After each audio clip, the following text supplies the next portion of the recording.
খ্রিস্টান ধর্ম যারা বেশি গ্রহণ করছে তারা হচ্ছে আদিবাসী। শিক্ষা নেই, এডুকেশন নাই, তাদের কাছে খপ্পর মারছে তারা পয়সা। এই খ্রিস্টান হওয়া বাড়ি করে দেবো, তোর ছেলেদিকে লেখাপড়া শিখাবো ইংলিশ মিডিয়াম, তোদিকে শিক্ষা দেবো, তোদিকে পয়সা দেবো, তারা খ্রিস্টান। কেন আরো বলছি, আমার এই 25শে ডিসেম্বর আমার জলসা ছিল মালদা ডিস্ট্রিক্ট। তো আমি রাস্তায় আসছি, ঠিক বোলপুরের কাছে আমার গাড়িটাকে ব্যাক করিয়ে দিল, বললে ভেতর দিয়ে যেতে পারবেন না, জ্যাম আছে। আমি বললাম আমি মালদা যাব। তো বললে আস্তে আস্তে পেরিয়ে যাক। তো দেখলাম কিসের জন্য আটকাচ্ছিল প্রশাসন বাবুরা, খ্রিস্টানদের গির্জা আছে সেইখানে তারা প্রার্থনা করতে এসছে। আছে কারা? ইংরেজরা নয়, সব আদিবাসী ভাই বোন মা।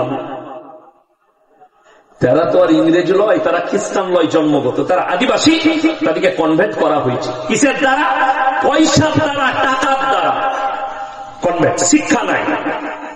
আপনারা জলসা করেছেন, জলসা কমিটি ভালো করে শুনবেন, যেনারা আছে আমাকে যারা দাওয়াত দেয় ভেবে চিনতে দাওয়াত দেয়। আমি হচ্ছি গাল খাওয়া বক্তা, ঠিক কিনা?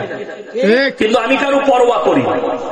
যারা গাল দেয় ওটাও আমার জন্য দোয়া, আর যারা দোয়া দেয় সেটাও আমার জন্য দোয়া। আজকে দুঃখটা বলে দিই কোথায়, এই জলসা করার নেকির কাজ না গুনার কাজ? কথা বলে না নেকি?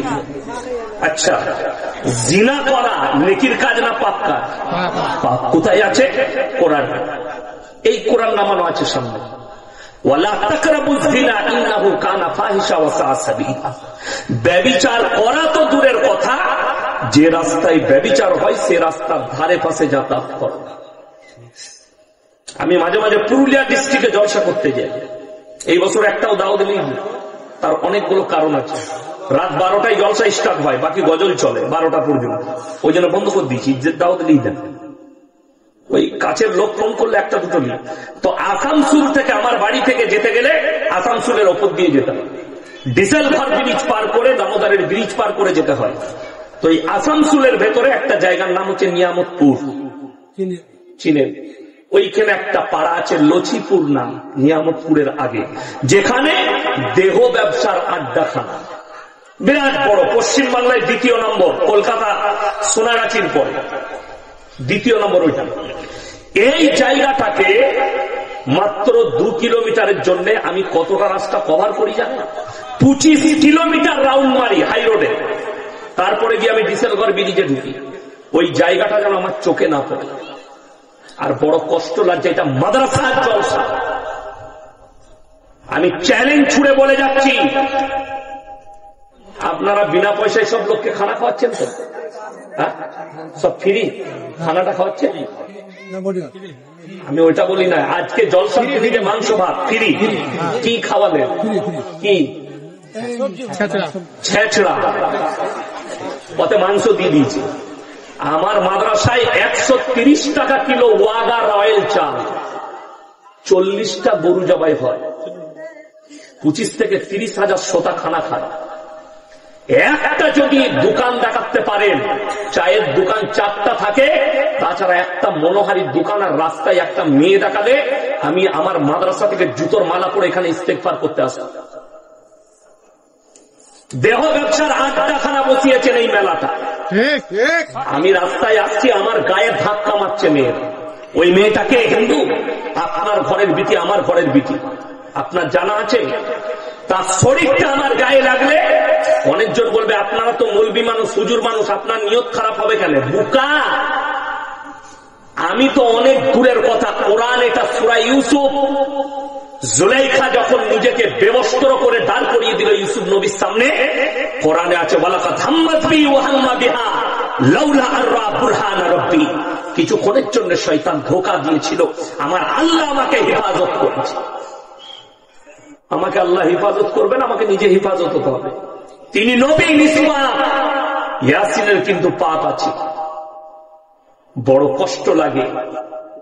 স্টেজে কথা হচ্ছে পর্দা, মেয়েদের জন্য পর্দা করছেন, এই পর্দার কোন দাম না। কেন করলেন এই পর্দাটা?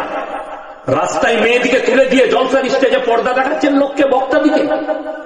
রাস্তায় মেলা বসিয়ে হারাম কাজ বসিয়ে আমাদিকে পর্দা দেখাচ্ছেন। আজকে জলসাই নেকির থেকে আল্লাহর কসম করে বলছি জিনার পাপ বেশি হবে। কোন বাপের বেটা মলবি যদি আমার সঙ্গে চ্যালেঞ্জ লাগে, ক্যামেরা চলছে এখানে স্টেজে আসুন, আমি প্রমাণ দিয়ে দিচ্ছি। 5টা ছেলে খালি কত বড় মেয়ে টানাটানি হচ্ছে আপনি গিয়ে দেখে আসুন। যার সঙ্গে যার সম্পর্ক আছে সে কোথায় গিয়ে চুমুচাটি করছে আপনি বুঝতে পারবেন। কি জানেন আপনি? ওই জন্যে হারাম জলসাই মেলা বসবে। আপনি একটা পীরের মেলাকে আমাদের বক্তারা বলছে পীরের মেলা করা যাবে না, মাজারের মেলা করা যাবে না। তোমার মেলাটা জায়েজ কোথা থেকে পেলে? কোন শেখ বললে, কোন মৌলভী বললে? বড় কষ্ট লাগে। আপনি নসিহত শুনবেন, আমার মতো বক্তাকে দাওয়াত দিবেন না। আমি টাকার ভুকা নয়, যদি এটা মনে হয় আমি ব্যবসা করি। অনেকজন বলছে রেট করে কেন পয়সা দিচ্ছে, সামনে বছরে 30,000 লোক, তোর বাপের হিম্মত থাকলে দাওয়াত দিবি না, দিস না। কেন? ফ্রি জলসা করব, 1 টাকা দেবো না। গোটা মুর্শিদাবাদ জেলায় এটা আমি বাপের বেটা বলে যাচ্ছি।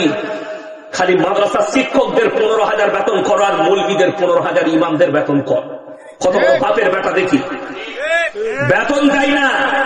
আরে বড় কষ্ট লাগে। 20,000 ইয়াসিন চেয়েছে, 25,000 জানে।